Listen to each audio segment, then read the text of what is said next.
এবার যাদবপুর বিশ্ববিদ্যালয়ের দিকে নজর রাখবো। যাদবপুর বিশ্ববিদ্যালয়ে এবার পুলিশ আউটপোস্ট তৈরির ভাবনা। ইতিমধ্যেই যাদবপুর কর্তৃপক্ষকে জমি চেয়ে চিঠি দিয়েছে কলকাতা পুলিশ। অত্যন্ত গুরুত্বপূর্ণ, আপনাদের মনে থাকবে গত 1 মার্চ শিক্ষামন্ত্রী ব্রাত্য বসু তিনি যখন যাদবপুর বিশ্ববিদ্যালয়ে যায় একেবারে উত্তাল হয়ে ওঠে পরিস্থিতি।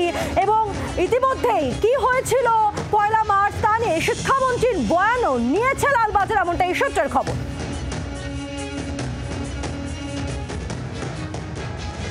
যাদবপুর বিশ্ববিদ্যালয় কাণ্ডের আবহের মধ্যেই এবার যাদবপুর বিশ্ববিদ্যালয়ের ক্যাম্পাসের মধ্যে পুলিশ আউটপোস্ট বা পুলিশ কিয়স্ক তৈরি করতে চায় কলকাতা পুলিশের আধিকারিকরা। এবং যেটা পুলিশ সূত্রের খবর বা লালবাজার সূত্রে জানা যাচ্ছে যে ইতিমধ্যেই কলকাতা পুলিশের তরফ থেকে চিঠি দেওয়া হয়েছে যাদবপুর বিশ্ববিদ্যালয় কর্তৃপক্ষকে এবং সেখানে বলা হয়েছে যে নির্দিষ্টভাবে ক্যাম্পাসের মধ্যে একটি পুলিশ কিয়স্ক বা আউটপোস্ট করার জন্য যেন পর্যাপ্ত জায়গা দেওয়া হয়। ক্যাম্পাসের মধ্যেই শিক্ষামন্ত্রী তার গাড়িতে হামলার অভিযোগ উঠেছে। একজন যাদবপুর বিশ্ববিদ্যালয়ের ছাত্র তিনি আহত অবস্থায় হাসপাতালে পর্যন্ত ভর্তি হতে হয়েছে। এই পরিস্থিতিতে দাঁড়িয়ে যখন যাদবপুর বিশ্ববিদ্যালয়কে কেন্দ্র করে রাজ্য রাজনীতি উত্তপ্ত হয়ে রয়েছে, সেইখানেই কিন্তু কলকাতা পুলিশের তরফ থেকে মনে করা হচ্ছে যে যাদবপুর বিশ্ববিদ্যালয়ের মধ্যে একটি পুলিশ আউটপোস্ট বা পুলিশ কিয়স্কের প্রয়োজন রয়েছে। সেই নিরিখেই তারা যাদবপুর বিশ্ববিদ্যালয় কর্তৃপক্ষকে চিঠি পাঠিয়েছে, এমনটাই লালবাজার সূত্রে জানা যাচ্ছে।